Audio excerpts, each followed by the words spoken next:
Anyone can check ना YouTube पे कि it's live or not.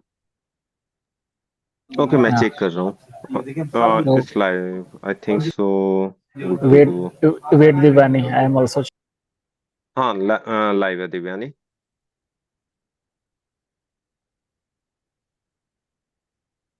Divyani live है, मेरा आवाज आ रहा? यस अंकेश, ये सारी चीजें लाइव हो गई होंगे। थैंक यू कंफर्म करने के लिए।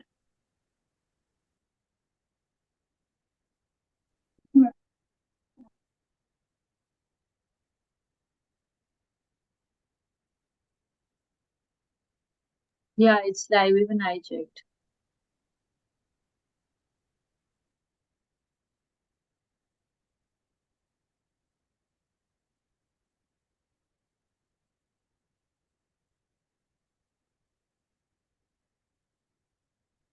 सो उसको लाइव छोड़ते हैं और कुछ हाँ, तो कुछ चीजों को शेयर कर लेते हैं हम लोग।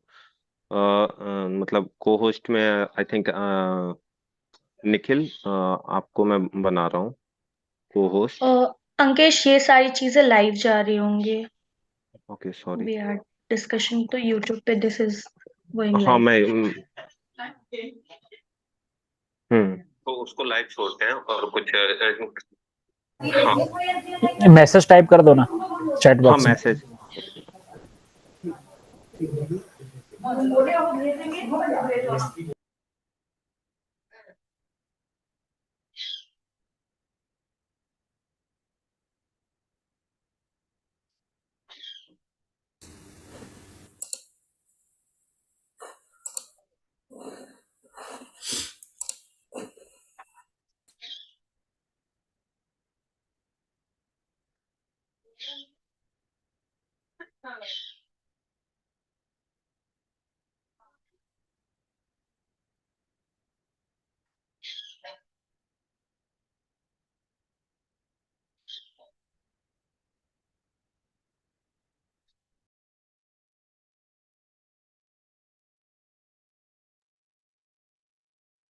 कुछ टाइप कर रहे हैं क्या?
Hello good afternoon ma'am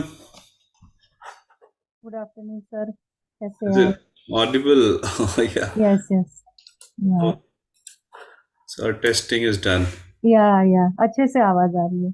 I hope मेरी भी आ रही है। हाँ जी आप भी आ रहे हैं full screen yes nice seeing you after long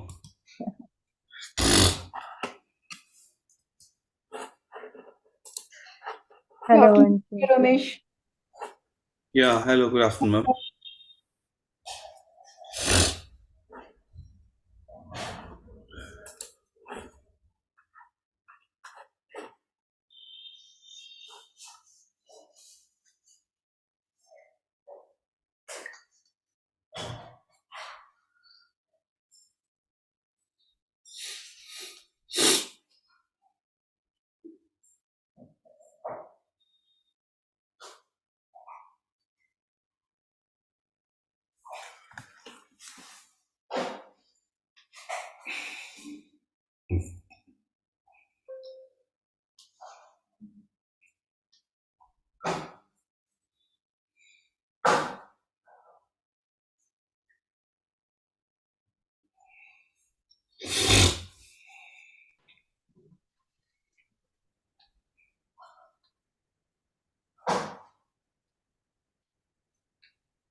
नमस्ते Geshila, how are you? Namaste, Manaji. How are you? I am very good, thank you. And thank you for joining. It is actually early morning for you. Yeah, it is in Panama City. Well, I'm in Panama City. It's about 5 o'clock. Yeah. Oh my God. Thank you so much. Thank you for joining despite this time. Namaste, Geshira. Good morning. Namaste, Ji. Anshuji, how are you? I'm good, Geshira. So good to see you.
वो काय नाम से piece आई में बच तो रहता ना गाड़ी साफ करे जाता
Good evening, Neeta. Hi, Anshu. Hello, everyone. Hello, Neeta. How are you? Yes, all good. Thank you so much for joining. Wonderful to see you. And both Geshela and you are accessing this at some weird times. I understand. Thank you so much for that.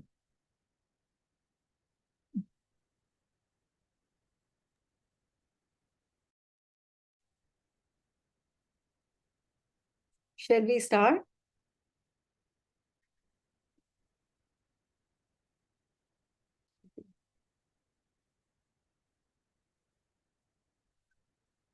So, namaste and good evening, everyone. So, I would like to welcome all the speakers and everyone in the audience to this session, that is Empowering Education, Nurturing 21st Century Skills. And for all of us, it's a great opportunity to hear from the esteemed panel, their perspective on the why, what, and how of nurturing student self-agency, compassion, autonomy, social inclusion, and making them work ready through 21st century schools and compassionate systems. So now I would like to introduce our speakers. Our first, can we just use the deck?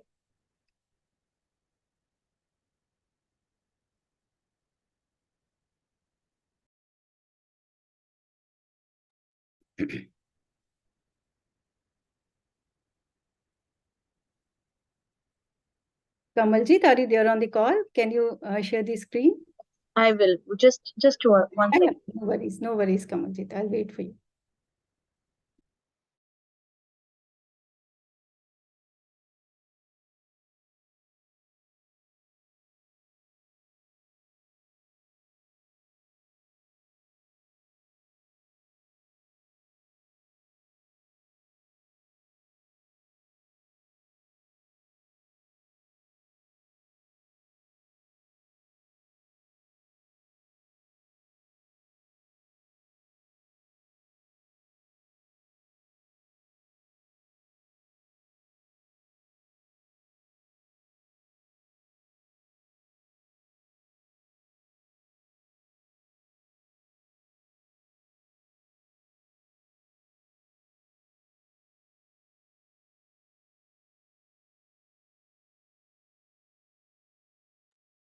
Is it working, Kamaljeet?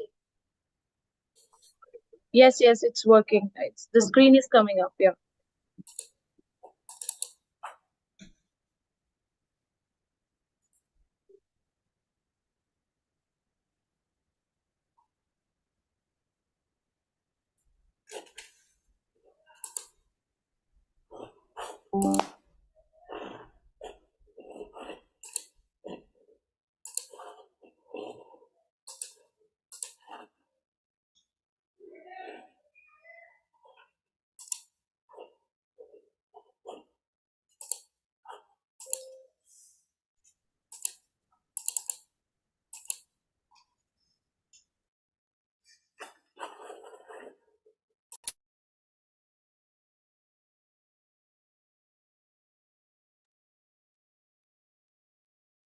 Kamaljit, I can't see the slide.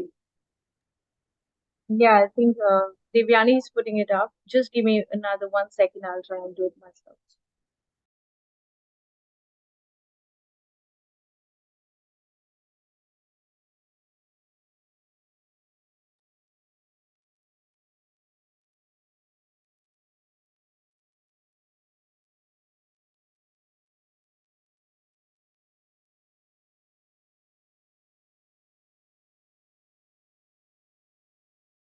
All right, I think we can go ahead even without the slide. So our first speaker is Dr. Lobsang Tenzing Negi, Geshe-la as we fondly call him. And he is the Executive Director of Center for Contemplative Science and Compassion-Based Ethics at the Emory University. He oversees Center's Cognitively Based Compassion Training, that is CBCT, and Social, Emotional, and Ethical Learning, that is C-Learning program. Welcome, Geshe-la.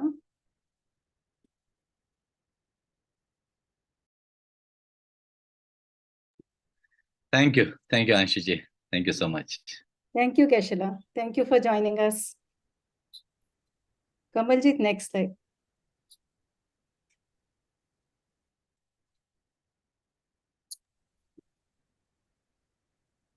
Our next speaker is Dr. Chetana Duggar. Chetana is the chairperson and associate professor at the Center for Human Ecology, TIS Mumbai. Dr. Chetana is a psychotherapist and comes with rich experience of working with children, adolescents, and adults in the space of mental health. Welcome, Dr. Chetana. Now I would like to welcome Neeta Agrawal. Welcome, Neeta. Neeta is leading Porticus India programs. Neeta is committed to creating inclusive learning ecosystems that address the holistic needs of children across India. Welcome, Neeta, and thank you for joining us. Thank you. Moving on to the next speaker. Our next speaker is Dr. Romesh Kumar, and Dr. Romesh is the mental health and counseling expert, Government of J&K. Dr. Romesh has been instrumental in institutionalizing guidance and counseling services in Jammu Division schools. Welcome, Dr. Romesh, and thank you for joining us. Thank you, ma'am. Thanks for the invite. Thanks. And last but not the least, Munal. I would like to welcome Munal Jairam. Munal is the co-founder and director at Piramal School of Leadership. She's a leadership expert who has worked with the state and district officials, principals, teachers, and children to enable their leadership abilities and build their social, emotional, and ethical competencies and 21st century capabilities. Thank you, Monal, for joining. Thank you so much. And welcome once again, everyone. So, shall we start now? Thank you. So, I mean, in recent times, importance of mental health and well-being of children and adolescents is getting recognized by the government institutions, social change organization, and partners in the ecosystem. So there's a lot of focus on life skills and social emotional learning to make our students flourish and be future ready.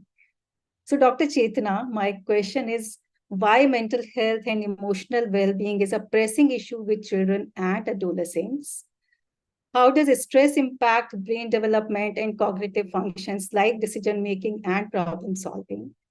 And how does education help in solving that rather than adding to the burden? So over to you, Dr. Chetana. Thank you, Anshu, and thank you for having me here. And having me focus on a very pertinent issue. I know your question is a three-part question, and I'll try to maybe focus on all of these three parts in some ways. I think the first thing that you were asking about is why mental health and emotional well-being is such a pressing issue when it comes to young people like children and adolescents. So just to put the focus on that a little bit, we know that, childhood and adolescence is developmentally a very important phase.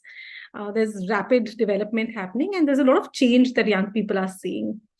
Now, when we look at young people, the first aspect that comes into play is what is happening in terms of the neurodevelopment, because that needs very timely attention. And the first thing that becomes crucial in the well-being of young people is early on in childhood, if there are any neurodevelopmental needs. And then as young people move on in their journey, they experience a range of like social, physical, psychological stressors. And the more that we are engaging with young people across different contexts in the Indian states where we have a presence, we are recognizing that there are a range of stressors that play out in their lives, which include academic stress, worries about family, relationship issues, physiological changes, transitioning into work life, where there isn't that much support to stay in school. All of this can actually make young people very vulnerable during this phase of development. And what we also know as practitioners in mental health, that a lot of mental health concerns actually can have an onset during childhood and adolescence. So from that perspective, young people are quite vulnerable. And having very timely support when young people are experiencing distress can be very crucial. So having a very safe, attuned environment where the well-being of young people is prioritized can be extremely crucial. So just having said that and put that in context, I just want to share some data. And I know that sometimes we turn to this data to actually really foreground the issue, while we know that these numbers might not really capture the magnitude of the problem or the nuances or the complexities of the concern. But we know that when in 2016, NIMHANS put out the NMHS data, and that showed that between 13 to 17-year-olds, about 7.3% of that the young people had mental health concerns. There was, alarm that was raised that, this is something which is extremely concerning. And if we keep looking at data which is much more recent, we recognize that this number is actually going up to 12 to maybe even 16%, which is actually quite high. But the moment you disaggregate this data, it becomes even more complex, the picture, because the moment you start looking at data which is about ADHD or learning concerns, we recognize that, we are looking at young people with very different needs, whether they are neurodevelopmental needs, whether they are learning needs, or whether there are emotional and behavioral needs or concerns that they're experiencing. The other thing that I want to highlight is that very often what does tend to happen is behavioral concerns in young people. They are the first ones to get noticed. So if a child is showing any behavioral concerns, teachers will pick that up. There's a lot of risk of being labeled because of that. And children who have emotional concerns like worries, anxieties, any physical symptoms, we see things like selective mutism or anxieties around attending schools. They are the ones that get missed very often because, they are more difficult to identify. The other thing that I also want to highlight that, when we start looking at mental health and well-being needs of young people, there is no one young person in our country. It's extremely complex. When we start adding layers of gender, socioeconomic status, and other identities, we know that girls in our country are so much more vulnerable to anxiety and depression. And they're twice as more likely than boys to have depression. And similarly, we know that, family conditions like socioeconomic disadvantage can have implications for mental health. Having a family member with substance use or having violence or substance use at home can really impact well-being of young people. So there are multiple sort of factors linked to poverty, social instability, and when we look at marginalized groups like young people coming from, the queer community, for example, or young people who are coming from displaced communities or migrating communities, then the vulnerabilities actually quite double up. So it is really something which we need to look at in a focused way. But really, one thing which has really got all of us sitting up in the last few years is the concern around suicide rates amongst our young people. I think whether it's at a nationwide level or at a state-wise level or district-wise level, I think one of the things that has been a concern is the growing number of suicides. And if you look at the 2020 NCRB data, it says that about 7 to 8% of suicides in the country are those of young people below 18 years of age. Of these children, about 75% of them are in school. So all the more reason for us to be focusing on schools as a system. And we find that family problems, relationship stress, and academic stress and failure in examination, some of those concerns are being identified as risk factors. The worrying data, which we are probably all aware of, is that in 15 to 29-year-olds in our country, suicide is a leading cause of death, and our average is twice that of the global estimate. So that's a big cause of worry, and something for us to work on. And linked to that is NSSI. Now, non-suicidal self-injury is something which is rapidly also increasing, rates being anywhere between 11 to 20 to 30% being reported, but very little information about it. And there's a lot of discussion about the vulnerability that comes with NSSI, whether it actually increases risk to suicide. In our work with schools across the country, we've also recognized that substance use is a big issue. And use of tobacco, alcohol, cannabis, inhalants are common. And with younger children, it might be more inhalants. But as children are older, they have more access to some substances. And then, of course, come your pharmaceutical opioids and things like heroin, which, once you have access to cannabis, that becomes a gateway drug to many others. So we know that that's a big concern for us. Vaping has become a big issue in urban centers for us, for example. And both substance and NSSI could be risk factors to also, suicide. So just putting all of this on the table, and just, also want to say that because I'm time crunched, I'm just putting all this data out, but these are really serious numbers. And you just put this in context to the fact that we have a treatment gap of 99% in India for young people, which means only 1 out of 100 children will actually have access to help. So the moment we put this in context and we add layers of the fact that, a child from a rural background, geographically isolated, first generation learner, coming from a marginalized community, mental health outcomes for them could be very, very different. So, having support systems, being able to identify distress early, provide support, it can't be understated, the need for that. So that's my first bit that I want to put out. You had asked for 2 other things, which I will make sure that in the time that I have, I'm able to touch on. The other bit was on brain development. And I think that's a really important question. I hope we discuss this a lot more today. And I don't think in a minute I'll be able to do justice to talk about adolescent brain development, but a couple of things that I do want to say, that the adult brain actually keeps developing till the age of 25. So that's when the complete brain development happens. Adolescence is actually characterized by a phase called pruning, where brain networks are actually being reorganized, and the brain uses this principle of use it or lose it. So, connections which are not being used are actually trimmed away. So a lot of rewiring is happening. At that point in time, the limbic region, which is responsible for emotional experiencing, social information, and reward and punishment, is hypersensitive, while the prefrontal cortex, which is involved in executive functions like attention, concentration, problem solving, decision making, all of that is still getting developed.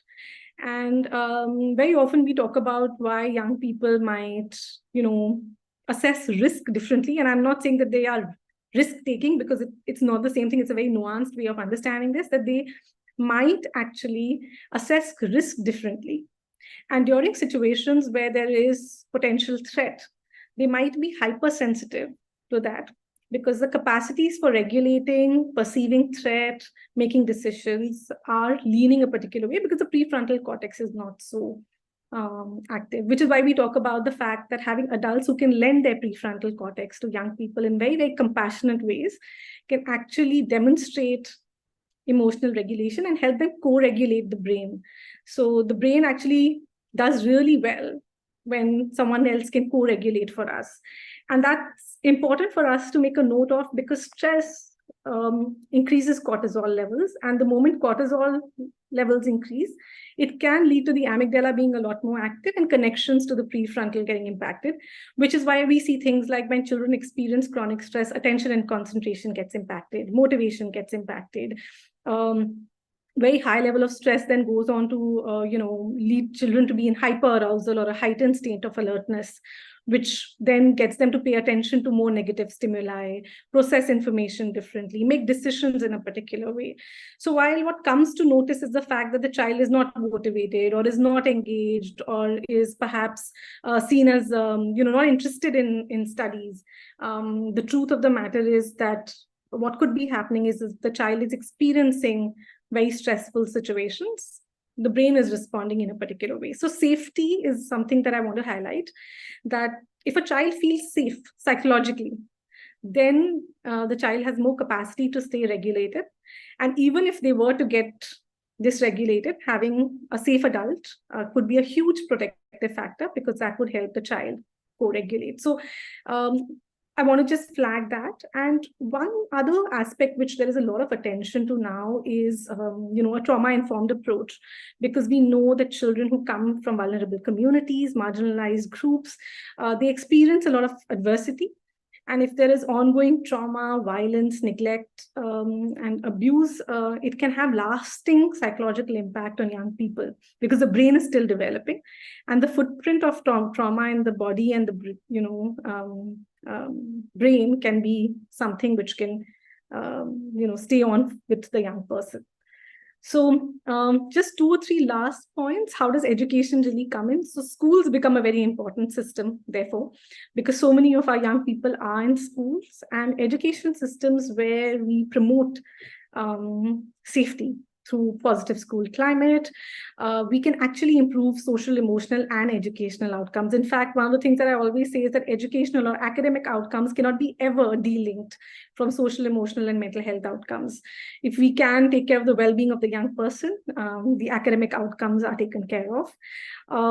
We can promote self-concept, self-esteem, reduce distress, improve better coping ability. And most importantly, they can actually mitigate the adverse effect of negative life experiences. So having a protective environment at school can actually buffer against other vulnerabilities at home, in the neighborhood, and so on. So I'm going to sort of wrap up by saying that whether it's at the teaching, learning, level at the practices, or whether it's restorative disciplining practices, whether it's through inclusion or integrating social emotional competence building, or it could be as simple as mental health education, we are actually at every level ensuring the well-being of the young person. But I know I'm sort of pretty much out of time, and I will stop here. And I hope in some ways I have covered what you were hoping I would, Anshu. Thank you. Thank you so much, Dr. Chetna, for highlighting the importance of mental health and how childhood adversities impact the brain development. I mean, it takes a lot of courage to come out and share mental health issues when it is attached with so much of stigma. And certainly our education system and schools play a critical role in the space of preventive and promotive mental health. So thank you for sharing that. Thank you so much. So moving on to the next question. Well-being is for all. And to create enabling environment for the students in schools, it is equally important to focus on the well-being of teachers and the school heads. So Geshe-la, Can you help us visualize a 21st century schooling program that fosters well-being? And with your extensive experience of working with multiple partners across the globe, if you could share how C-Learning and CBCT help create compassionate school systems. So over to you, Geshala. Thank you, Anshji, and good evening to everyone. This is early morning here in Florida, but it's really a pleasure to join you all for this very important discussion. What an incredible presentation, Dr. Agarwal. You touched on so many things that are so crucial to understanding the well-being of children and their growth, their development. This 21st century world is a very different world in many ways. As the world becomes more and more complex, I think that the issues, not just the young population, but also the adults, all of us will keep kind of the issues that we face will become more complex. And I think this is where, whether for children or for the adults, some social emotional skills are so important. And there are so many things Dr. Agarwal focus, but I would want to say that the sense of safety is so important, so crucial, and when a child or adult, we don't feel safe in our environment, obviously that we experience stress, threat, in that threat, all the kind of the stress systems are activated. And if we remain in such an environment long enough, that can become chronic. And as we know that stress is the contributor to many of our modern day problems. So I think what we do need today, both for children and adult, some ways to cope with our stressors, the daily stressors, and education, in the West, at least for the last 20, coming to 30 years, we just had a compassion symposium not long ago, the last week, and the founders of the social emotional learning field, Mark Greenberg and Daniel Goleman and others, they were pointing out that they're coming to 30 years since it was established. And Daniel Goleman has mentioned that in our education today, we do need these social emotional skills. And there are, of course, many curricula based on basic framework, social emotional learning framework. There are hundreds of different curricula around the world today. But he points out that there are a number of kind of crucial skills that are missing. One is about attention training. He talks about how attention training is the next skill in social emotional learning field. And he also says that compassion, something that is almost entirely missing in social emotional learning, at least, and when he wrote this in 2014, he talks about that it's almost all social emotional learning curricula don't address this, but he says that compassion should be the state of the art, in education, and I think research, growing research, is pointing out that how the compassion is so crucial, because compassion promotes sense of connection, sense of tender connection between each other. And that sense of connection is so crucial for our sense of safety and to co-regulate. When that sense of connection is promoted, we can see that how even like children would feel safer, they learn better. A meta analysis of social emotional learning studies show that in schools where they do have social emotional learning skills provided, pro-social behavior goes up, 10% or 11%, something like that. Antisocial behavior like bullying and so forth goes down. Academic achievement, up to 14%. In some one study shows that it improved about 14%. So you can see that how these social emotional learning skills are important, and compassion, is something that, as Goldman says, that this should be the state of the art in our education today.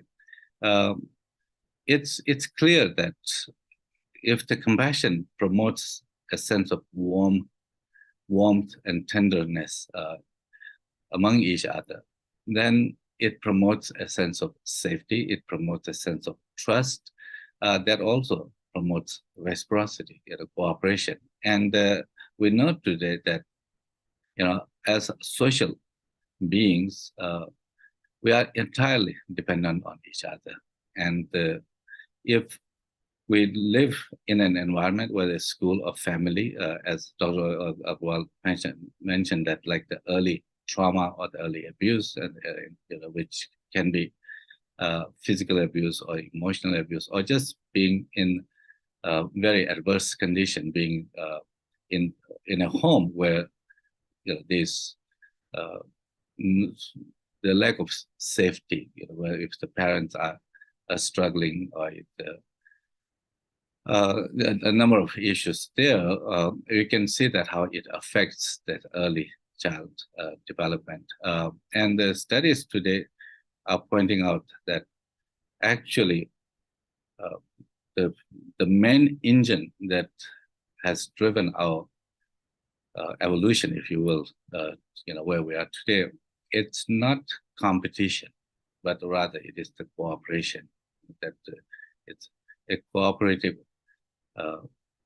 community, classroom, that's where that everyone will grow better, they feel better, they learn better. So that's why when His Holiness the Dalai Lama, from his extensive interactions, discussions with the scientists, with the education experts, and other people, he recognizes that our world in this 21st century, what we need today is the compassion, that more than anything. Compassion is crucial. It's as he says, that it's not a luxury, but a necessity without which humanity cannot survive. And this is something that we are seeing, whether it's in the healthcare. I was very surprised, the shocked actually, that about 20 some years ago, when I first learned that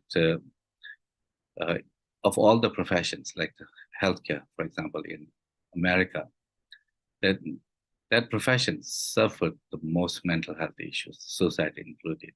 And the reason for that is not entirely their exposure, the healthcare professionals' exposure to stress or illness. That certainly is a major factor. But one of the leading experts in this medical humanities, Dr. Abraham Verghese, he thinks that it has to do with, in medical education, when the students are not offered the tools to manage their emotions, their social relationships, and the tools for emotions, and that's where they may end up becoming a great surgeon or the great healthcare expert. But if the emotions, if they cannot regulate, then it can't really cause them a lot of the personal turmoil, which can lead to burnouts and the medical mistakes and so forth and so on. So obviously, providing the children, the students, the tools to regulating emotion is so important. Of course, there is no substitute for having a culture where a culture that exhibits, that embodies kindness and compassion, for social regulation, co-regulation. It's so important that we have the environment. That's why the compassionate classroom, for example, creating compassionate schools, compassionate communities. Now people are talking about having compassionate cities. Maybe that we have to think about the compassionate world. But it's very clear that when an environment, a family environment, a school environment, or the workplace environment, if there is cynicism, if there is no trust, if there is certain kind of the negative or the competition, people, not only the individuals, but the whole organization suffers too. So that's why I think it's no substitute for creating a compassionate classroom, but that has to begin with the individuals as well.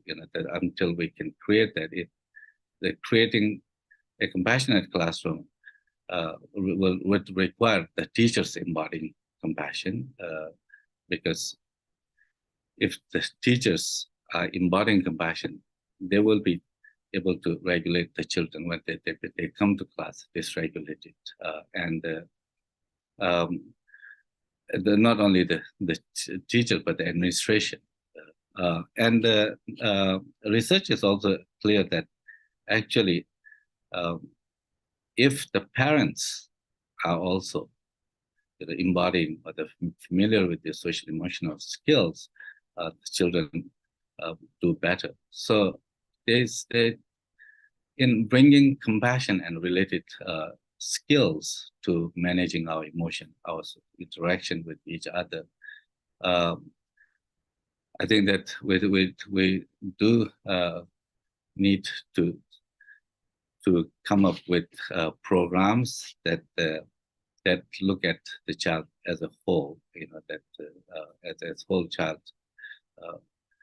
education, and that also not only for the child, but look at the school environment, family, providing tools for family as well. And that's why at Emory University, as Anshuji mentioned, that we do have a couple of programs that we developed, social, emotional, and ethical learning, which actually it is grounded in ancient Indian psychology, the Indian knowledge, and what was once known as the Nalanda University of the Nalanda. This Nalanda tradition, which His Holiness the Dalai Lama himself has studied from the childhood, he, through his discussions and learning from scientists and psychologists, found a way to put together as a kind of general framework that can be applied in education, and he has advocated for that. In 2015, he asked Emory University for us to develop a framework and some curricula, which has actually been quite successful within a few years. As you all may be familiar, it was launched in 2019 in Delhi, and today the C-Learning is thanks to organizations like the Piramal Foundation. It's in many countries and in India as well. And CBCT, Cognitive-Based Compassion Training for Adults. We developed these two. And both of these programs are offered globally. CBCT is particularly tailored towards the adults. We are actually tailoring to healthcare professionals, education, like the teachers and administrators in education. also for business and leadership and other social services. I think the compassion is something that we can see how bringing this to not just the children but the adults in particular can be a solution. One of the solutions. I mean, that any human condition is very complex. There are many contributors to that, but the key kind of element for our well-being and to work better, but also to make decisions that can, contribute to the positive outcome for our society. I think this is a basic sense of warm, tender connection towards others. So basically, what is the compassion is really key, and we are very grateful that Piramal is our partner in India, one of the partners, and we look forward to working with you as we, continue on this journey. Thank you so much.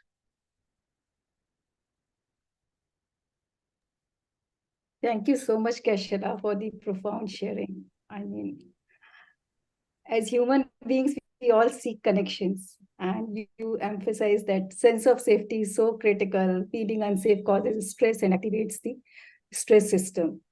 So compassion promotes sense of connection, crucial for our sense of safety. And everyone, including our educators, they need some tools to kind of focus on their own well-being as well as well-being of others. So thank you so much, Keshara. Thank you. Thank you.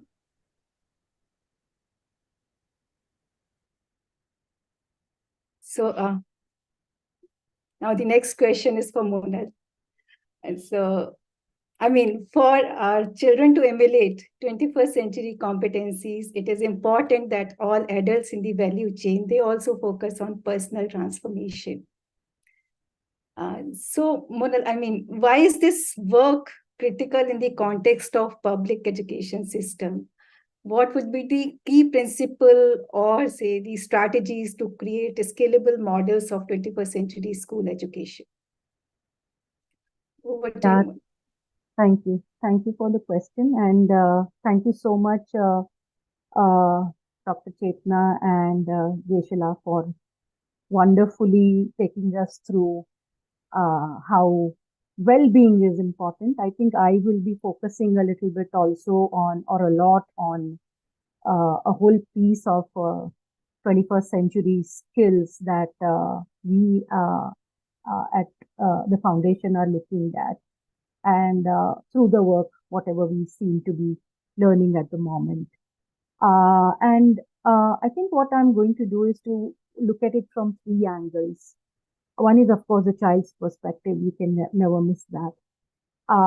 Then the adult's perspective. And by adults, I mean everyone, as a parent, I have a role as a teacher. I have a role as a district official and a state official. I have a role in the child's life. And then from an overall systems perspective. So I'm going to try and keep it to all the three perspectives, and I hope I'm going to be able to do it in the time that we have.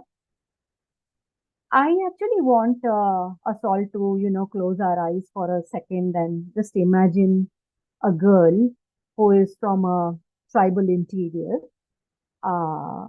She's in the middle school, has siblings to take care of, goes to school, of course, and where there are many, many girls from her own tribe and from the other so-called higher tribes or higher castes, depending on what structure, where she is from. And the girls from the other tribes don't really talk, play, or eat or sit with her. This is how it pans out in the school and in the classroom. The boys in her classroom also sit on benches. Girls probably from higher castes sit on durries, and she and some of her other friends who are from the same tribe probably sit on the floor. This is not a rule, but I'm saying these are things that you often see in classrooms. And it probably has never occurred to her that this needs to be questioned. And she's probably taken it for granted, aisa hi hota hai. Her parents, teachers, principals, sir, everyone are kind of okay about it, and this is okay. She, of course, has siblings at home to take care of and has probably to work at the farm and all of that. So there is an additional, while there is a social hierarchy setting out, there is also an additional economic stress that is setting out for her. And so there are challenges that she therefore faces. And apart from the social, gender, economic differentiation that I just mentioned, there are also challenges like natural disasters in her village and stuff like that. Now, the question for us always has been, does her schooling provide for that? Does her schooling help her in learning how to deal with these challenges? And the answer was not really. She probably doesn't even understand what she can do when she faces these challenges. And I think in the current century that we are in, which is so-called the 21st century, additionally, it poses further challenges. And this is how we have realized it, that if there is a global pandemic, all of us went through that, the life of that girl child in that interiormost village also gets affected as much as the life of a child from a first world country does. If there's a global war, a market crash, whatever it is, her opportunity, which was anyways originally compromised, her opportunity to find the source of employment on her own, in her own vicinity, is actually compromised further. Chetna spoke about it in other ways, how these things pan out. And how does she earn the respect from others in that vicinity? To find her own resilience to deal with the disrespect and discrimination from others? How does she find the agency to express her need for equality and to find ways to think creatively so that she solves on her own for her own challenges? So does her educational experience provide her that learning experience that evolves her into someone who's able to solve her own challenges? No, currently not. So what are the learning experiences she gets today? It is actually thousands of inputs on academics, and I have nothing against academics, but I do want to put this out very strongly out here, that it's a lot of input on academics. Is she passing 10th standard, 12th standard? Is she scoring? Is she going to college? Where again is she scoring? So it's like one, thing that everyone seems to be running around and making the girl child also run around. But neither the school nor the college learning experience builds the competencies for life. What are the challenges that I just spoke about that need a different set of competencies? And for lack of the right word, I'm calling them competencies for life. But then what the world throws is only life and its challenges. So that's where we are. Now, I think I want to also go into whatever the current, our current schools are able to give, and whatever we as, as NGOs, we are all supporting. There's a lot of focus on subjects, and she gets many subjects in a day for 40 minutes, period. Does it really add up in her mind? When she and her friends are suffering suddenly from, say, for example, waterborne disease, has any of her subject period helped her understand why this has happened? Is it impure water? Is it water shortage? And does something need to be done with that? Is it water purification methods? Are tools for water purification expensive? Is it not is purification not happening because of that? Where is the problem? I don't think we are at the moment able to enable those questions. And so this whole 40 minutes of period of science, biology, physics, chemistry, geography, math, all of that doesn't really add up in her mind. And therefore, she cannot solve for herself or for her community. And then additionally, like I was telling you a while back, she's not taught to learn to work together with people who are different from her, to collaborate together. So it's like a double whammy in that sense. Now, I think at the foundation, we realize that the purpose of educational experiences is to enable and not disable. And for the foundation, these competencies, these set of competencies are the 21st century competencies, and we are kind of actively working towards them. Some things that Yeshira was already speaking about, social, emotional, ethical learning, but also additionally, we are looking at aesthetic literacy, physical literacy. Basically, how do we prepare students to, to move from school to life? And can there be a set of, experiences that you can provide actively in the classrooms around art, sports, and social emotional learning that can help her prepare herself from school to life? I think the second portion that we've just begun to work around with is also the school to work transition. And something that I was just talking about a while back, which is, how does all the learning in the subjects add up to help me, deal with the challenge that my community is facing, or I am facing, and my friends are facing.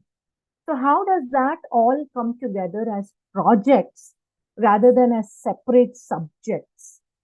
And how does that kind of project-based learning approach help me build my entrepreneurial capabilities and help me build my ability so that I can find, solutions at school. In school, I can find solutions to the challenges that I'm facing in my community. And then as I move from school to work, I actually am, because I have learned those problem solving competencies and creative thinking competencies and stuff like that, it helps me build my agency and it helps me build my entrepreneurial skills to take charge of my livelihood, my capability to take charge of my own life. And that is how, so school to life and school to work is how we have organized our work. And I feel that the reason I'm sharing this is because I feel that a number of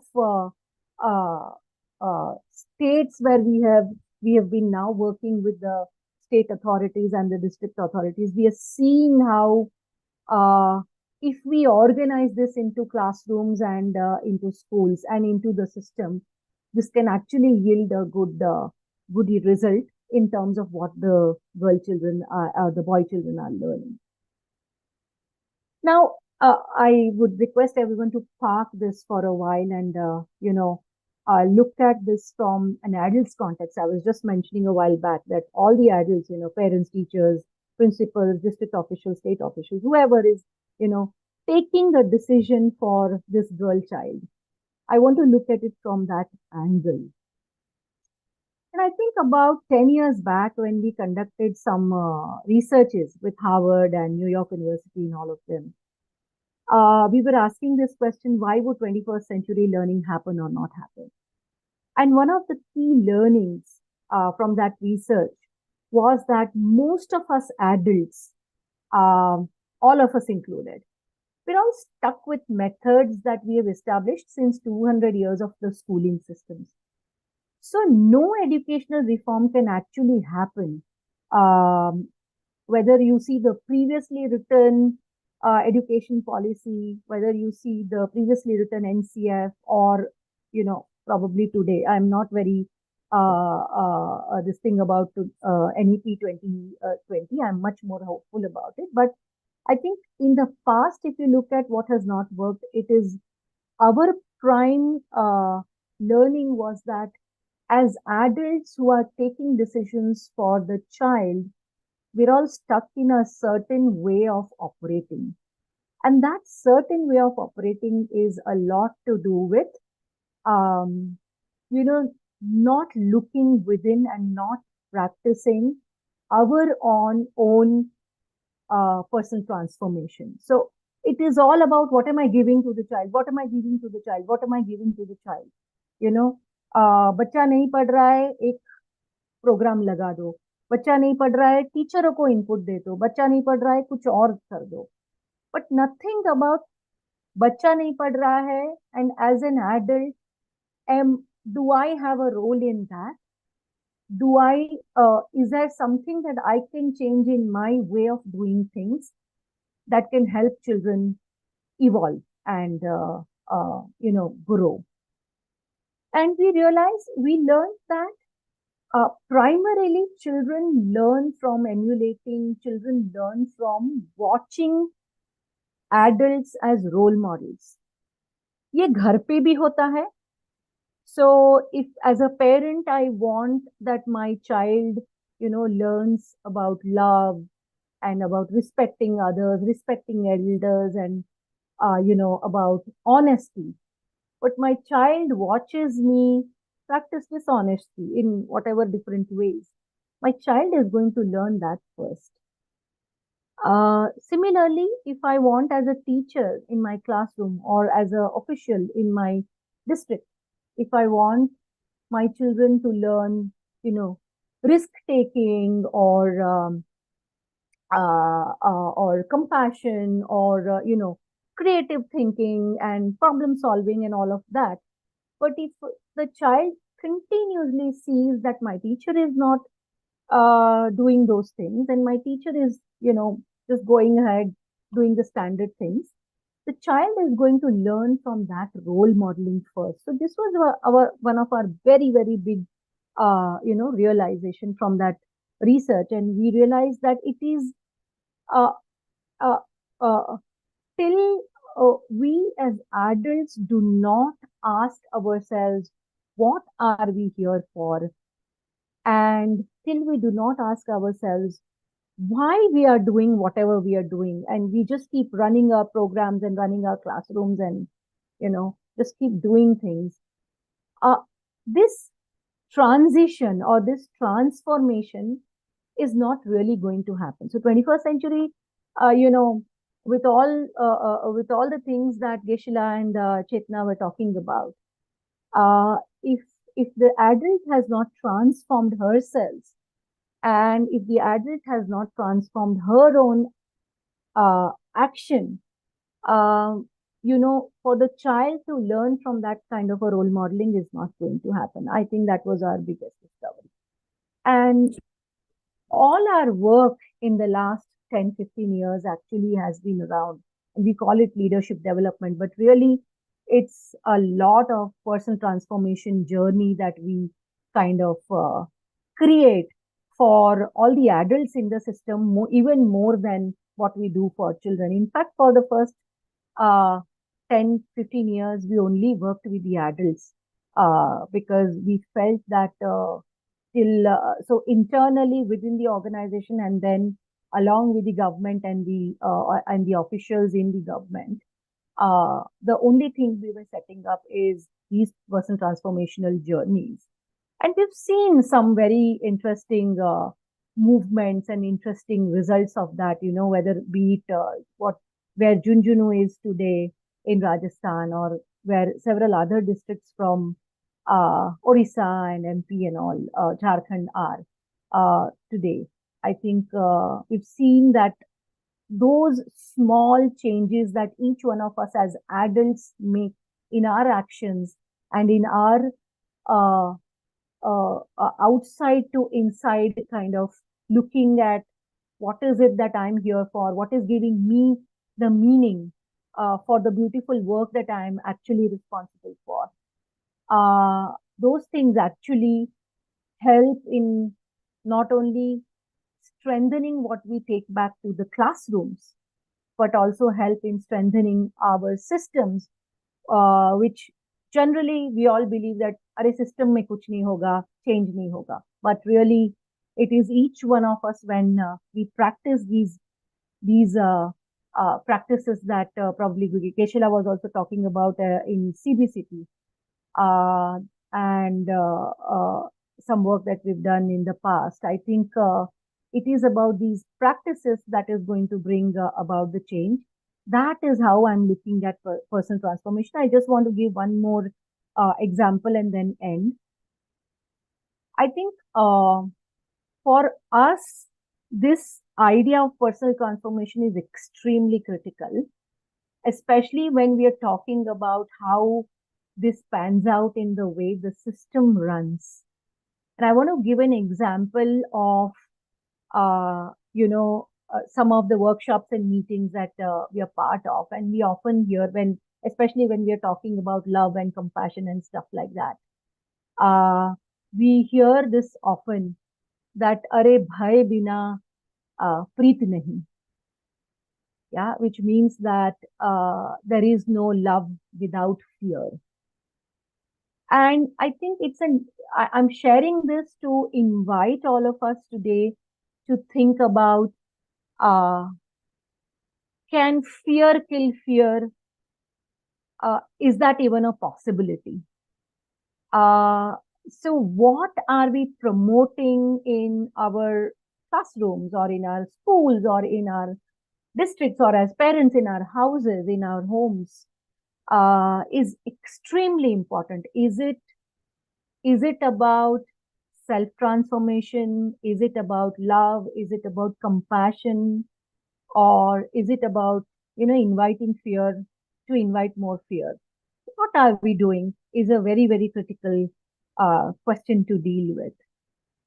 I want to just end here by bringing it back to children. I think this binary that I was just talking about, bhai bina preet kaha. This binary is very clearly observable when, especially and experienced by children. And so once again, I want to kind of, underline the journey of, personal transformation and underline the idea of how as adults we are going to find more meaning to what we are doing and what our actions are in our classrooms and in our system. I think it's a question to think about, and it's a question to deliberate, relook at if we are really very, very serious about taking 21st century skills and, taking things like well-being, things like social emotional learning, and taking things like even whole child development into our classrooms. So yeah, this is where I would like to pause right now. Thank you. Thank you so much, Mona. Thank you for underlining the fact how societal norms cause impact. What stress that causes? Does a school provide a solution for this? The school system does not provide opportunities and cultivate agency to express the need, and therefore the need for compassionate system at every level. And then for emphasizing the role of significant adults in the value chain, significant others in the value chain, role modeling. And I mean, SEL is not so much about what we teach, it's more about how we teach. So thank you so much for that. So moving on to the next speaker, Dr. Ramesh. So Dr. Ramesh, in India, what works in one state may not work in other states. And therefore we need state-specific scalable models for an agenda like mental health and emotional well-being. So what are the key mental health concerns of children specific to Jammu and Kashmir? And it would be great to understand the journey of institutionalization of counseling in schools of Jammu division your experience of executing interventions like art therapy and C-learning in schools focused on whole child development. Over to you, Doctor. Yeah, thank you, Anshumam. So first of all, thanks for the invite and thanks to Dr. Chetan, Professor Lobsang and Monal ma'am for setting the context right. So let me begin with the needs of J&K children or the specific needs. As Dr. Chetan has already said that adolescents or children needs or counseling or mental health needs are not very different in different areas, but the scenario in J&K is actually very different.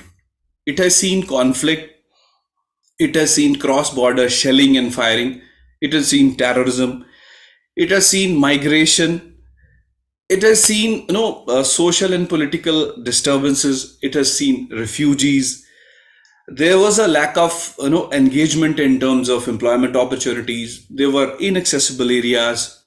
So all those issues put J&K in a different context. Radicalization, then regionalism in terms of Jammu and Kashmir, then a bit of Hindu and Muslim, then there are different communities, a lot of diversity. So all these social dimensions or socio-political dimensions actually create a different kind of atmosphere in J&K, which you underlies the need for mental health intervention. Another very objective thing I want to tell that recently our state got an award. So award was Dr. Chetana ma'am must be aware of that there is a Tele Manas helpline all over India. There is a toll-free helpline where children can seek or even adults can seek mental health, guidance, counseling. And there is a chatbot also. But J&K state got an award of like maximum number of calls. No, I don't know whether to celebrate it or it's a matter of concern. So Jammu and Kashmir, maximum number of calls, within few months, we got 30,000 calls on different issues. It was anxiety, it was suicidal ideation, it was palpitation, it was lack of interest, it was drug addiction, it was, so it's a matter of concern. Like we topped in terms of, objectively, I know that all of the callers may not be children, but we are living in an ecosystem where our adults are anxious, where our teachers are anxious, where our, so this also signifies a very strong need for mental health interventions. Dr. Chetana has very nicely, shown the sociology and biology and even statistics of mental health concerns. As far as sociology is concerned, I come from government of Jammu and Kashmir, like I'm a government employee of Jammu and Kashmir, and the students studying in government schools, disadvantaged, coming from low socio-economic backgrounds, broken families. So all the disadvantaged things can be to some extent be applied to the children studying in government school. You yourself know, even like a person, an average earning person does not want their children to study in government school. I shouldn't say. So they want private schools. So what kind of children are coming to government schools? So this, I want to highlight the different needs of government and private schools. Like government school students are even more vulnerable. Another point which Dr. Lapsang has made, like back to Vedas, he said that the Dalai Lama, His Highness, was influenced by, Nalanda or Indian traditions. Even I very strongly feel that we have put our children away from the ancient wisdom which was existing. So seeing all these concerns, I, along with my department, started few interventions. How I started? First of all, that needs everybody knows that there's a need of counseling intervention. Know how to start. Even new education policy says that we need to have counselors in 50% of the schools by 2025. But I'm not sure whether any government school leaving Kendra Vidyalayas have any counselor or any mental health expert recruited for government school students. We don't have. So what is the option left? Then I thought, let us build the capacities of the teachers. As per the words of Monal ma'am, let us transform the teachers, or let us. So we started counseling cells in the schools consisting of the members who were having some guidance minded qualities like good listeners, compassionate, or child friendly, you can call them. Then what will they do? Counseling cell. Then we framed a curriculum. The curriculum included emotional well-being, child protection, safety and security, all those issues which are pertinent related to the well-being of the child. We started a helpline also. Then now teachers are teachers because they are not taught in mental health or well-being interventions. They are usually taught in pedagogy of teaching, subject teaching, and other things. Then we, fortunately, we got the support of many good NGOs, and Pyramid Foundation is one among them. And we are very fortunate that we got two very professional courses, art-based capacity development. And the second course was C-learning, which is going on. I think it has just concluded. So what we did, we've circulated self-nominations. Let us find the people who are motivated to learn about the human well-being or children's well-being. Then we conducted interviews. Then we shortlisted the people who can go for these courses. And let me tell you that now in J&K, we have 100 plus students, very well, not teachers, sorry, very well trained in art-based capacity development, and 70 plus. So they are kind of master trainers. They have not, like we have not started scaling it up, but at least they are transformed individual in the words of Monal ma'am, and they can actually be master trainers, and all these two things can be scaled up. Now they are sensitive. They understand what is compassion, self-regulation, systems design, and other smaller techniques of art-based. So we build their capacities. Then I was worried about Dr. Chetana must be that group intervention is one thing. Then we want individual guidance or individual, not counseling, but individual listening. We started the concept of happiness zones in the schools. So what is the concept of happiness zones? Like there's a small place where a child can come and talk about his or her problems. This was another thing which we started. So overall, we have, tried to take a lot of interventions. Then, as you yourself said that only teachers' sensitization won't work, then we started mass PTMs. And I'm very proudly telling that every 26th of every month, PTM happens. And in that PTM, parent-teacher meeting, we choose well-being themes. We choose role of parents in mental health, role of parents in drug de-addiction, POXO, prevention of children against sexual offenses. So we are trying to create an ecosystem which values human well-being, and it gives precedence over the other academic things. Let me tell you a very small thing. Like if you Google like school makes me, you can try at your places. School makes me feel, you will get most of the negative things like school makes me feel mean, it makes me feel depressed, it make people. So this algorithm Google is giving, like we have not programmed Google to give such responses. It means we have to recognize the lacunas of our school system, and we have to develop schools as centers of well-being. I fully endorse the viewpoint of Monal ma'am that ऐसे नहीं जग बदलेगा, हम बदलेंगे तब बदलेगा. Another on the same lines that सारी उम्र कोशिश मैं ये करता रहा कि धूल चेहरे पे थी और आईना साफ करता रहा. Like we are taking all lot of interventions, but we need self transformations. We need to be sensitive, and I think we have to redesign, or we have to rethink about the role of schools in giving holistic education. Holistic education does not only involve 21st century skills, life skill, social emotional learning.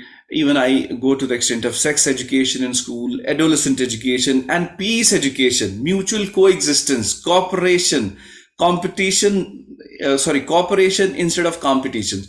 So we all should realize that whole child approach is the only approach which is going to work.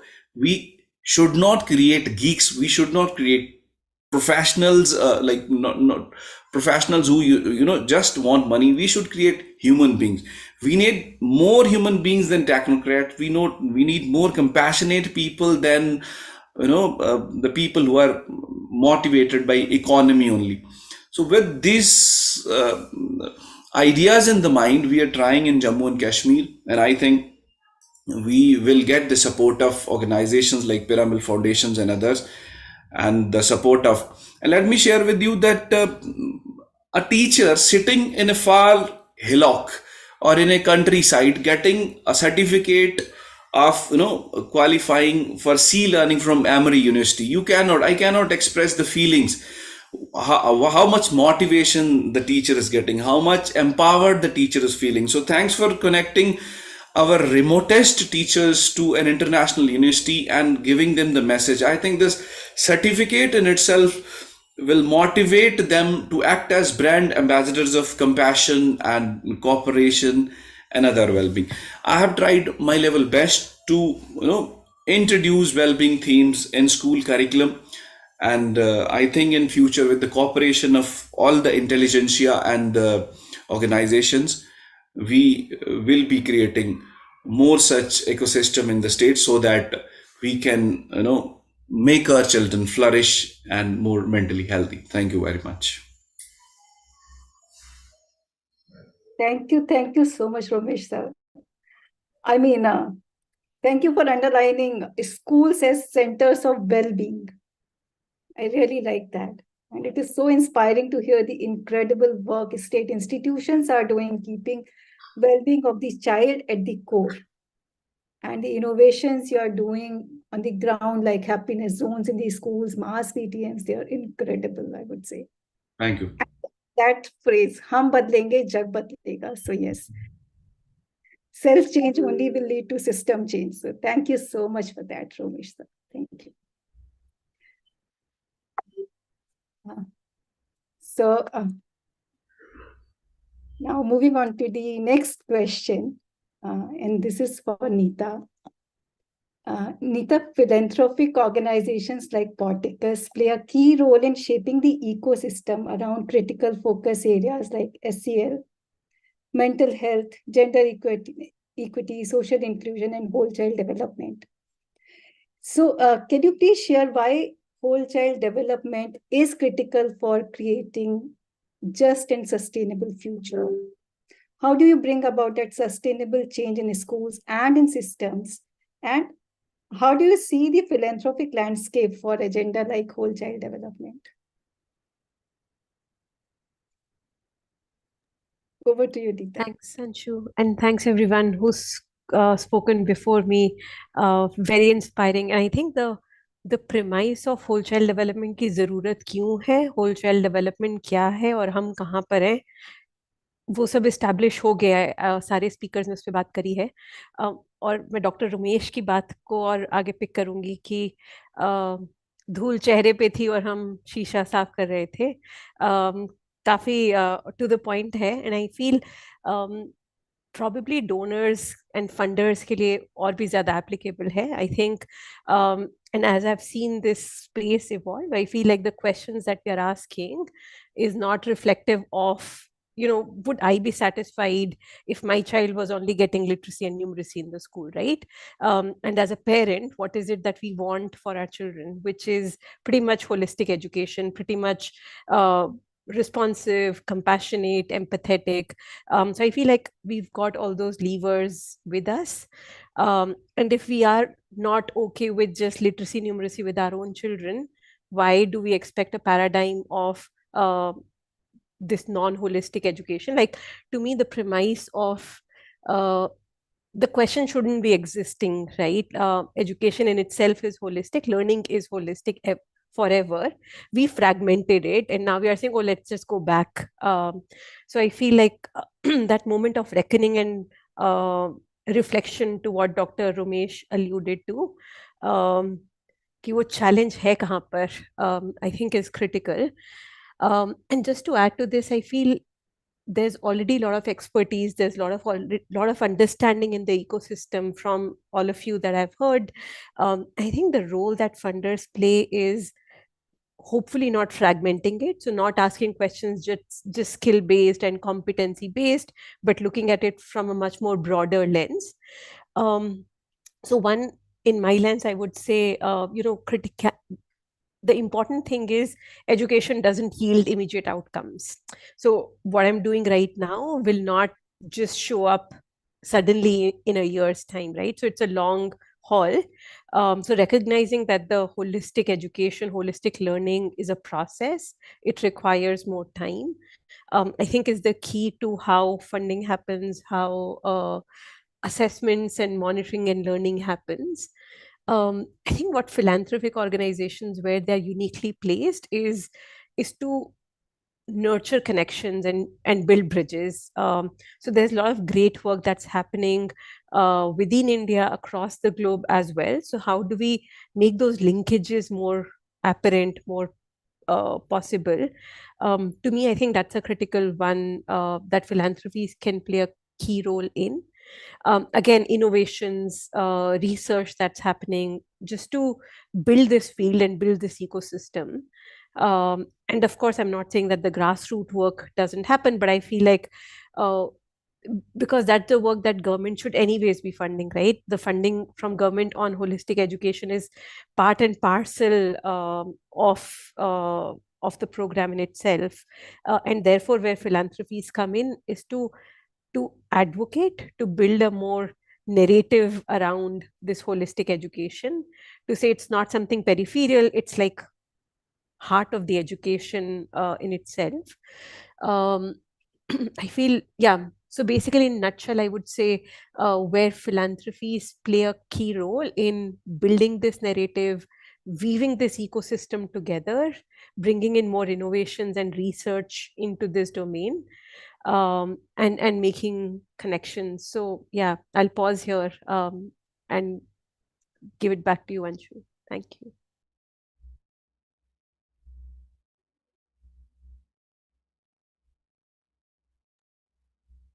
Thank you, Neeta, for emphasizing the point that as parents, the kind of education we want for our children, why not for all? And why this question? And role of donor is not fragmented, and education doesn't feed immediate need. This is holistic. And role of philanthropy is to bridge the gap. So thank you for these points, Neeta. And I have one more question for all the panelists. Can I go ahead with that question, if you all are okay? Yes, please. Okay. So, I mean, working in the space of 21st century education, mental health, well-being, social emotional learning, learning, compassion training, and with different kind of stakeholders, be it children or adolescents and adults, we all have varied experiences. So my question to all the panelists is, what is that one outcome you personally would like to witness as a result of our focused and concerted efforts for empowering education?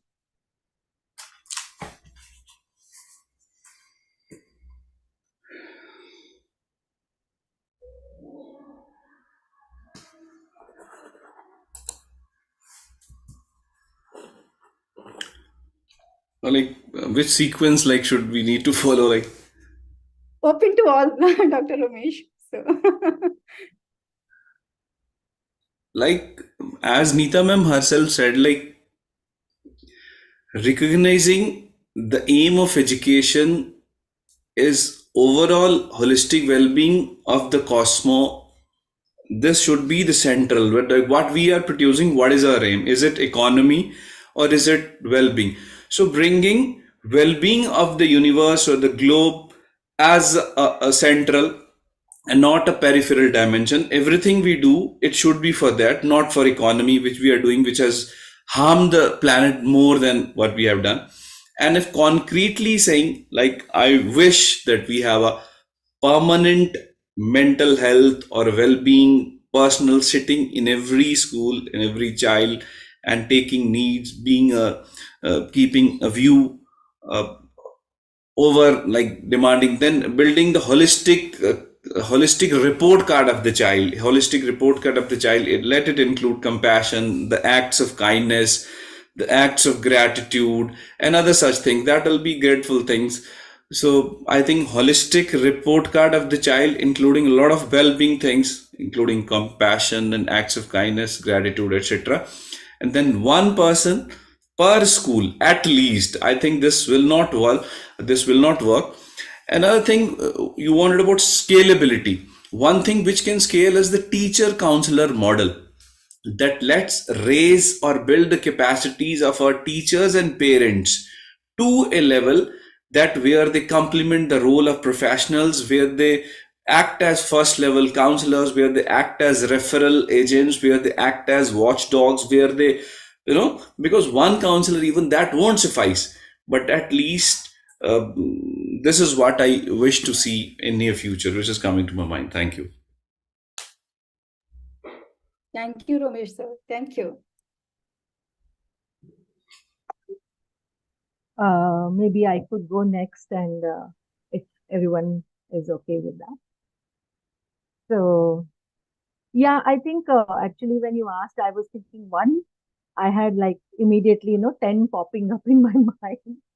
But no, I will stick to one. I think the key thing for me is the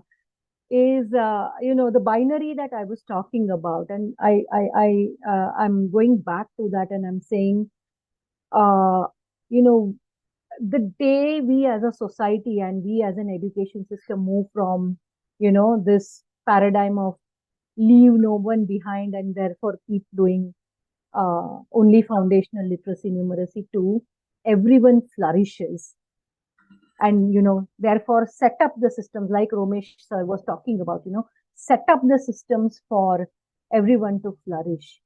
I think that's like, that encompasses all my what is that one thing? I think that encompasses, in fact, my life dream, if at all I could put it that way. Yeah.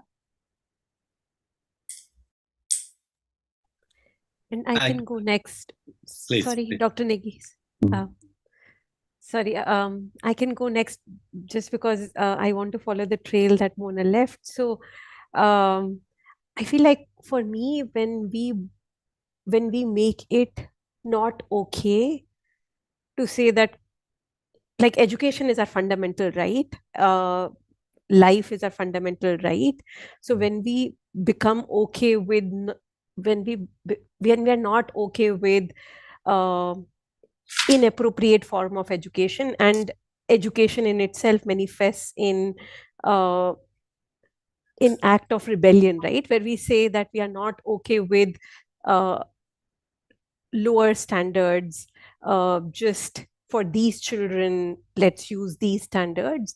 When we as a society put our foot down and say that this is that we are not okay with substandard systems of education, and we are really looking for levers that change the education for everybody, and everybody who's in touch with that education system, to be child and the ecosystem around the child.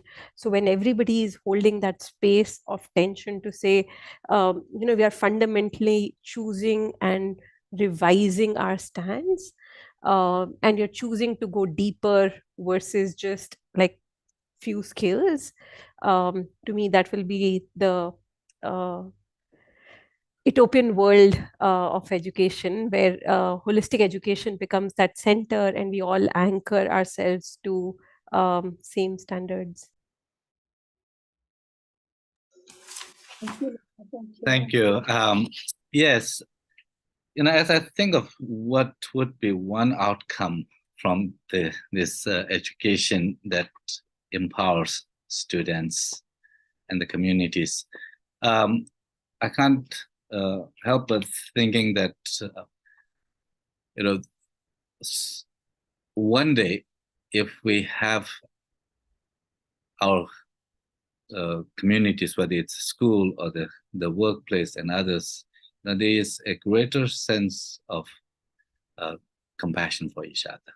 Like that. That's what I see, that a culture of compassion, if you will, because when a compassionate kind of relationship is missing in any community, whether it's between two people or whole classroom or at the workplace, in a community, in the world, between the neighbors and like that. You can see that how this will, despite all our efforts to improve our condition through external means, we will always fall short. Because at the end, as Monaji so beautifully mentioned, that is the personal transformation. Well, that's what matters. We can put all the systems together. Systems would not change our lives. It's the people that who embody the competencies, the values that promote the harmony, the peace, the well-being. That's where the change will really happen. And I think for us to, as an educators, it's very important. As you all mentioned, that we don't see it in really instant kind of outcomes, but they keep this long-term goal. It's a marathon, like that. Not a sprint. Dalai Lama talks about like how even the efforts like sea learning is a 100-year project, not like 1 or 2 years. And his thinking in terms of this change in a culture, a school culture, family culture, the workplace culture, and a culture in a society, a national culture, and like that. So I think, education, we want to see this as a way to a powerful means to bring about that cultural shift. And just want to add, just a complimenting, sir, I was reading दया धर्म का मूल है, पाप मूल अभिमान, तुलसी दया न छोड़िए जब लग घट में प्राण. Whenever I look at my spiritual literature, I find the summaries of all the things which we are initiating. If in somehow we could tilt our modern generation to look at our scriptures, to look at our ancient wisdom, I think that will ease the process, it will facilitate our journey, because it has already been summarized. We have, in search of modernity or whatnot, we have forgotten our ancient wisdom. So exposing our younger generation to spiritual literature of any community, any religion, I think that will do wonders, that will facilitate our process. Yeah, I could not agree more, Dr. Kumar. I think that's the very kind of spirit, the focus of sea learning, really to focus on these basic human values, the values that are central to all the major religions. Certainly India has contributed to this a lot, that the looking at inner world, inner life, of mind, the emotions, how to bring about inner change to change our behavior, our decisions, our through that to bring the change in our lives and in the world. And I think when we focus on these basic human values like kindness, the compassion, the forgiveness, the generosity, these are universal values. Like His Holiness Dalai Lama calls compassion and the basic human values. These are like water. We can have preference for certain flavor of tea or coffee, but we all need water. Without water, you can't make tea. We can't make coffee or different flavors of tea. So similarly, we can approach these values from different angles. If through Islam, through Hinduism, through Christianity, Judaism, and so forth. But these basic human values can be cultivated or taught totally in a kind of non-religious context, because these are basic human values. And that's where I think, programs like the Sea Learning really focuses on drawing from the science, research, what the research is shedding light on about these basic human values. And I think, we need more of this in our schools. Okay, so since I'm coming in last, I think like Monal was saying, I had a long list, but I think a lot of it is covered. And we've looked at really at a very macro level, the kind of world that we want our young people to live in and thrive in, which, like we said, communities of care, which are compassionate, safe, war-free, peaceful. It's really a dream for us. And I think right to the micro level of saying, can we have a mental health practitioner in a school? We've covered, I think, the gamut. I'm going to pitch on a different note here. I think at heart, I'm a therapist, and I really believe that, somewhere there needs to be a shift, in somewhere in the middle, like a shift in the mental health narrative also. I think we've too long been co-opted into a script of mental health being linked to distress, deficit, blame, labeling. And what has really got missed in all of this is that if a young person is experiencing distress, then what is that a communication of? And what does that child really need? And I think the fact that every child is really precious for us, if there was a way to communicate that every child is precious and value, and therefore the responsibility of the systems to therefore nurture well-being, I think if that narrative could shift in some way, I think it would be a big shift. Thank you so much. Thank you, everyone. Can we take some questions from the audience as well? There are quite a few questions here on the chat. So this question is for Geshe-la as well as for Umesh sir. How does the Sea Learning program developed for both children and adults contribute to fostering compassion in the classroom and beyond?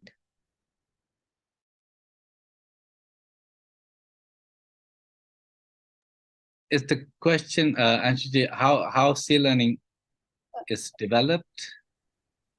This Sea Learning is for children as well as for adults. So how does it help in fostering compassion in the classroom and beyond? For both. Thank you for the question. That's really very important question. How does Sea Learning fosters compassion in classroom and for adult? And I would say first, Sea Learning, the social, emotional, and ethical learning, we start with the very fundamental place, as earlier Dr. Agarwal mentioned. Sense of safety, security is so central, like this. For children, if they are dysregulated because of whatever situation, they may be going through a lot of the contributors to their dysregulation, maybe the family situation, and whole host of other factors. But if we don't find a way to bring them to a more resilient place or the regulated place, it would be hard to for the children to focus on their studies, to really pay attention to learning.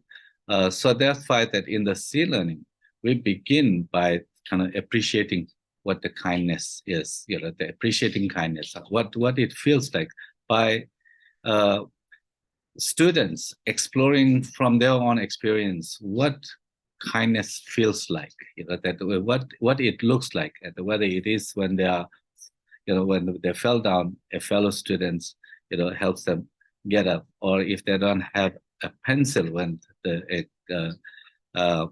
the teacher asks them to do some drawing, and the fellow student breaks her pencil and then gives half to the student. Like they begin to see that what kindness, compassion, kindness is more friendly word for the younger children.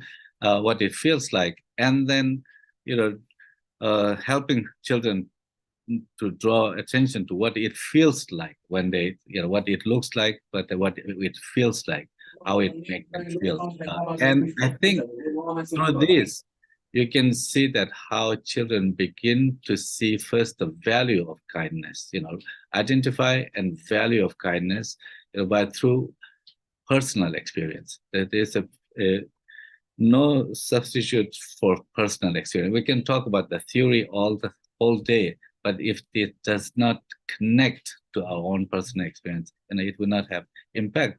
And we've seen how children really connect with the need, value of kindness through this activity, insight activity. We call it insight activity.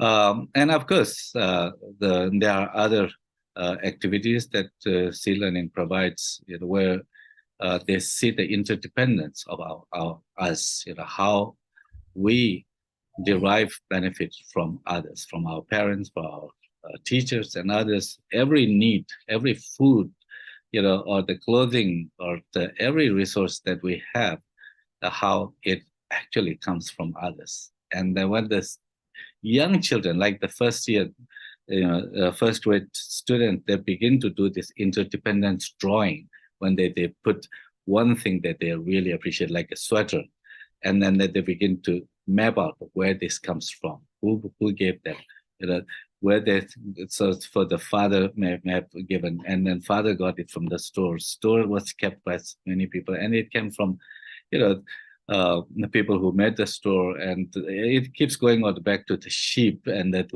people who provided, who raised sheep, and so forth, and then they begin to see the children begin to see that how they benefit from others around, and in that way they form this sense of connection.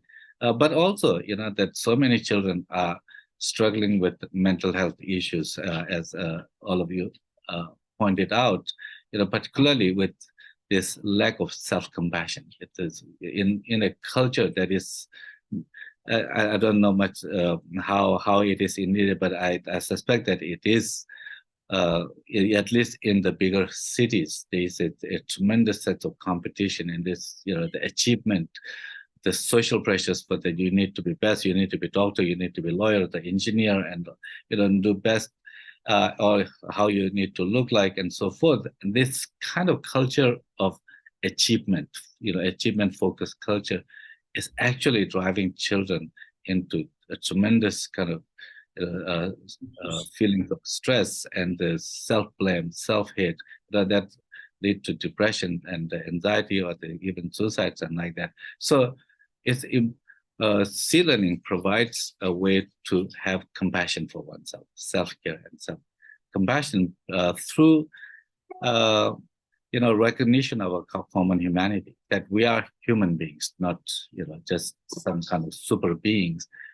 Our ups and downs are something that we share with everyone. There is no one who is perfect. We are, we have our human limitations, but also pointing to the fact that we also have many things that we can appreciate about ourselves, pointing to our strengths, that we have. In that way, kind of through this lens, promoting self-compassion, and through that, compassion for others.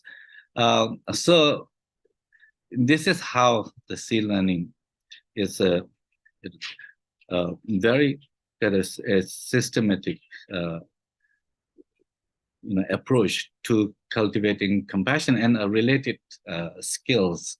But sea learning, what is presented in sea learning, we bring to adult through CBCT, cognitively based compassion training. So CBCT is like the adult sea learning, that we call it as adult sea learning, or the adult SEL program. Same way that with CBCT, for example, it's Piramal Foundation. You know the best at how when you bring that to community, like in Sitamari, that hospital that you brought there, how it makes a difference when you bring as this sense of everyone is valued, whether they are sweepers or whether they are CEO, everyone matters. That when there is this sense that is promoted, that the work, meaningful work to helping so many people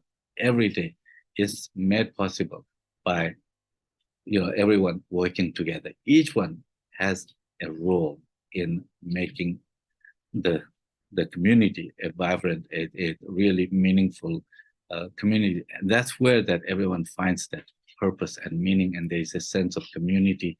And so C-Learning or the CBCD, it promotes that sense of two things, I would say, or three things. One, to provide basic tools for regulating our emotions.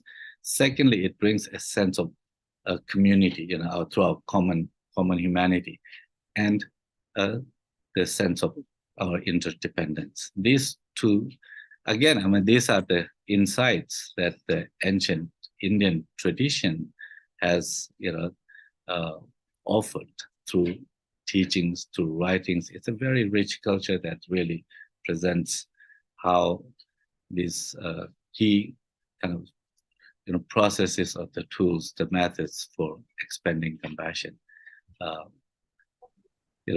can be pursued. So that's what C-Learning and CBCT bring about. Thank you, Geshe-la. And the next question is for Romesh sir. Yeah. Oh, same question. No, the other question. All We'll right. take the question now. Okay. So it says, in light of the National Education Policy 2020, how do you perceive the future of counseling services in schools? And what role should they play in the broader goal of providing a well-rounded education that goes beyond academic achievement? Right. Very important question. As far as NEP 2020 is concerned, they have given due recognition and importance. In the beginning line, they underline something like recognizing the unique capabilities of an individual. As you all know, that there is a document known as Sarthak. So Sarthak document is an implementation plan for NEP 2020.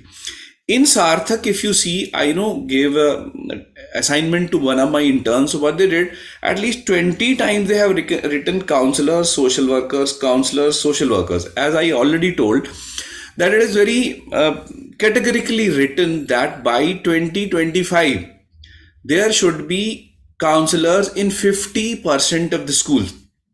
But I don't find it anywhere. Annually, there is a we call it a proposal from the government. We call it PAB, Project Approval Board. So annually, a proposal goes, then funds come, or the approval from the Secretary, School Education comes. So sometimes, even in our own state, the proposal comes setting up of counseling centers. For example, this year it has come setting up the 4 centers. So unless somebody pursues it, it goes down. Nobody pursues it. So still, I don't find it as a priority among administrators. There are other issues like toilets, like FLN, like achievement surveys. So though it is written in the document, but we actually need to pursue it. Like Neeta ma'am said, that we have to, create a kind of networking, or you have to awaken the government so that it becomes a priority. Maybe in the form of some studies which we can do. Lately, a study was conducted that education sector was the most targeted sector as far as cyber attacks are concerned. So after COVID, everybody is using. So these kind of studies, if we conduct these kind of mental health surveys, if we conduct state-wise or at some other places, and we give wide media coverage, then only I think the government, because there are many things in NEP which are suggestive nature. They don't bind them. Another point, like if education is a fundamental right, why my mental health or well-being cannot be a fundamental right or a quality of? So we have to come together to raise issues. Otherwise, the bookish things or the things which are in the policies, it takes a lot of time. But I'm quite hopeful that a time will come that government will recruit counselors, social workers, at least at complex level or cluster level. Like for a group of 20 schools, there is one professional counselors, And we are going to begin in Jammu division by setting up 2 professional counseling centers. I will develop with the support of other departments like psychiatry department or other NGOs. I will try to develop it as a referral point. So we are making a beginning, but as far as NEP is concerned, it very categorically recognizes the need and also refers the need of counselors not only for mental health. It's a for parent sensitization counselors, for mental health counselors, for nutrition counselors, so it has ingrained the role of counseling in every aspect of school education. So there is not a separate thing, but you find in every chapter career counseling, mental health counseling, nutrition counseling. So it very well recognizes. So what is required is the efforts from all of us to come together to press the government, though I'm from the government, to raise the awareness or to make them realize that these are priority areas, and we should also. And one very important thing, I think Dr. Negi raised, like compassion or learning and academic achievement. So this is for them the priority is FLN or fundamental literacy or numeracy. Somehow, if we can conduct studies which can link well-being with academic achievement, well-being with career advancement, well-being with career development, I think they will value it more, because they will feel okay, a mentally healthy or happy child can be more creative. A mentally healthy child can make better decisions. So we have to come together to show them these things which link mental health or well-being with these concrete outcomes which usually are valued. Another point which Dr. Negi elaborated a lot, I just want to add last concluding point is like I take it like how wealth accumulates and man decays. All things were ancient and everything was good. We have to unlearn many things. And as far as going learning outside the classroom, I take it as like this. For example, my teacher who's a trained in learning, and he does not impart directly learning to the students, but he's a parent or she's a parent, he's a community member. So I have produced a sensitive, a compassionate, or we have made some attitudinal change in that person. Even at that end, I will suffice that we have make a person go through this course. And for me, I think that this learning course or any such intervention won't go based the person, even if it does not impact the student directly, it will indirectly benefit all the people around, including family, her own children, the community, and all. Thank you very much. Thank you, Ramesh sir. Thank you. Next question is for Neeta. How can working together with supporters and partners help improve education in India, making it more focused on the skills needed in the 21st century?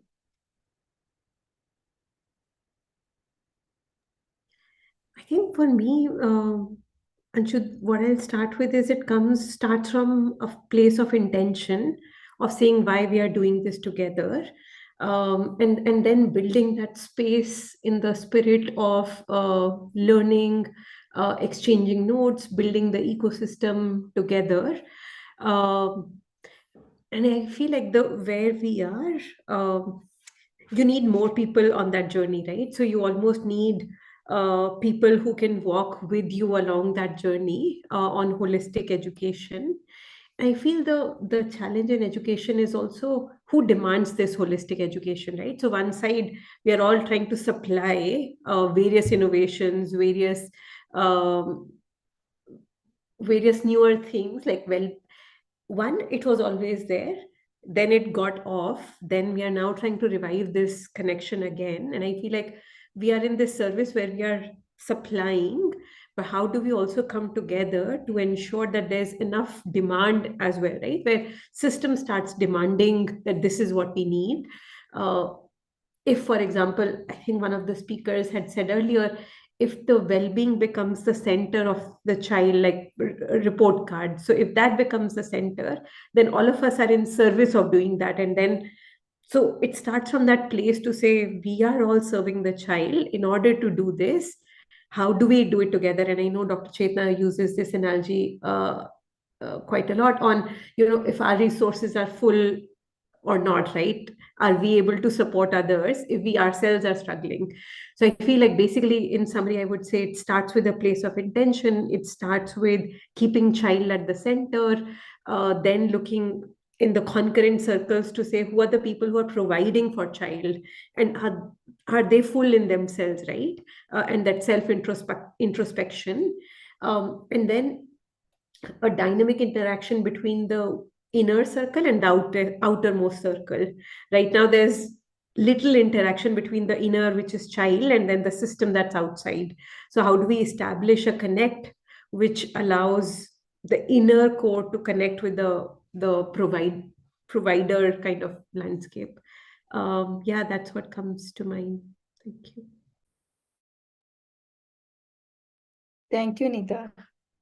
And thank you for that point. I mean, we can only give what we have. So if we have our own struggles, we will not be able to kind of support others. So creating that enabling system is so very important. Yes. Next question is for Dr. Chetana. How do you foresee compassion in an inclusive school setting where children with and without special needs study together? I mean, this is for all of us. Maybe. Yeah.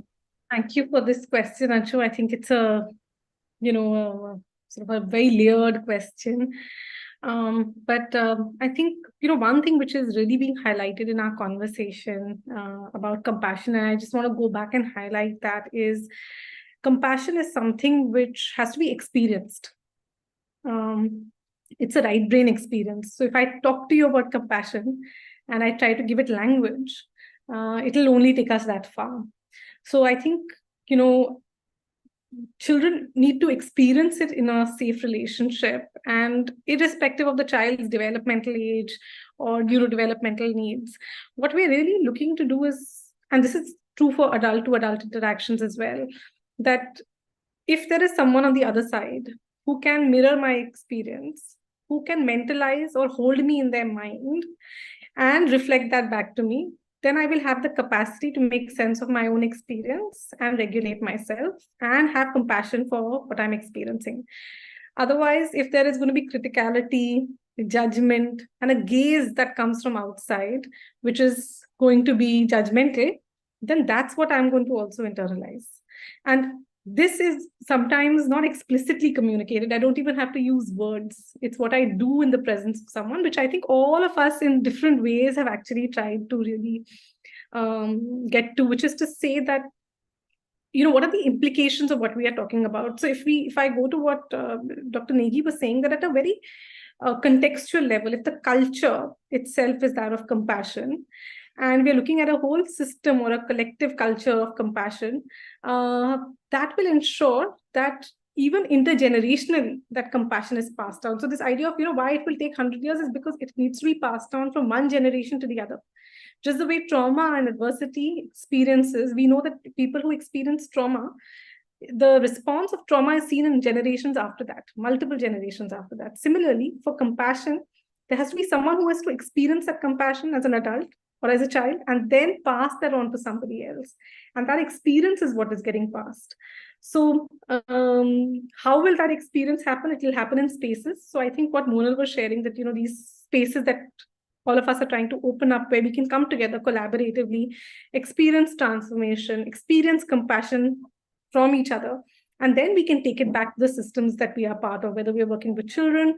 And like I said, it might be a young child with neurodevelopmental concerns. It might be an adolescent at risk for self-harm. It might be the example that Monal gave of this young girl in a tribal community experiencing discrimination with multiple responsibilities. What we're really looking for is creating and passing that on one person to the other. So it's a relational experience. It's a brain-to-brain communication, and we're hoping some of that has also happened here today as we've all resonated on this idea. Yeah, so well said. I mean, compassion and safe spaces, vulnerable spaces, this is something which we all need to experience. This is not something not just words. This is experience.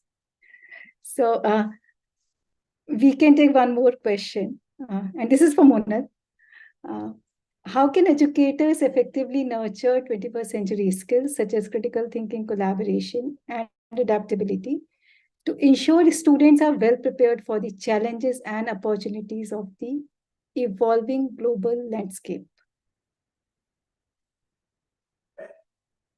Wow, it kind of, the question has all the things that we were discussing. Actually, that is the answer, because I mean, that's how I'm thinking, because really going back to what the child experiences with the adults, going back to probably what adults experience with each other, the culture that Dr. Negi was talking about, Yeshila was talking about. And also going back to when there are challenges actually that are evolving, how are we setting up the system for counselors to do something as an intervention? I think for me, all of that, first of all, as a overall ecosystem is going to kind of ensure that what we need to do in the classroom actually gets supported. So I want to first put it in that ecosystem context. And I think the second thing I want to share is, again, that comes primarily from the work that we are doing and what I've observed as to what seems to be working, and what I've observed several other organizations and states doing, and what seems to be working is, really bringing it. I think Neeta was talking about intentionality, but as educators, as teachers, or as principals, middle managers, as people who are part of the SCRT, who are, designing curriculum, who are designing how the timetable will pan out. It's the intentionality also that is going to matter. That's what I recognize, because I think I've seen that while these competencies or these skills do not very obviously become part of the curriculum and the textbook, when a teacher or the principal or the official makes a decision कि मेरे block में, मेरे district में, मेरे class में ये होगा ही, I have seen it happen. So I think again I kind of underline that as an important thing, the intentionality and the focus towards it. The third thing I wanted to share is actually how we deploy it. So one is like we've been talking about, what does the child experience in the classroom, but the other is, am I as a teacher, and now I'm wearing a teacher's hat because primarily I am a teacher, and am I actually being able to integrate while yes, I have to finish my course, maths course and science course, am I bringing in critical activities from different from art, from sports, from SEL based programs, or from whatever programs that my school has signed up for? Am I consciously bringing those activities in, and those strategies in the classroom, strategies into what I'm doing while I'm teaching mathematics or science? So I think that makes a lot of difference. What happens is that when I, as a teacher in maths, I actually forget everything because I have to finish the textbook. I have to finish the course. So I think at that point of time, am I remembering that while teaching maths, I have to also integrate something as an experience, which actually makes the child experience compassion without, without it being written in a textbook or in the chapter. Which actually makes a set of children who are not necessarily speaking with each other because they are from different tribes and castes or genders. But can I bring strategies into the classroom while teaching maths to actually bring them all together to do some cooperative exercises? So I think these are very, very simple. I've seen that work everywhere, wherever, these programs are working. But yeah, these are simple things that I'm able to think of right now. Thank you. Thank you Monal. और अभी session को close करने का भी समय आ गया है. So I would like to thank all the speakers for the insightful discussion. It's been truly, truly enriching. So, thank you, Chetna. Thank you, Neeta. Thank you, Dr. Umesh. Thank you, Geshada. Thank you, Monal. Thank you, everyone. And I'm also grateful to the audience for joining and engaging. So thank you so much, everyone. Namaste and have a good evening. Gashida, you have a good day. Neeta, I don't know which time zone you are in. Thank you so much. Thank you. Thank you, everyone. Thank you so much. Good night. Everyone. Thank you. Thank you, everyone. Thank you. 3, 2, 1.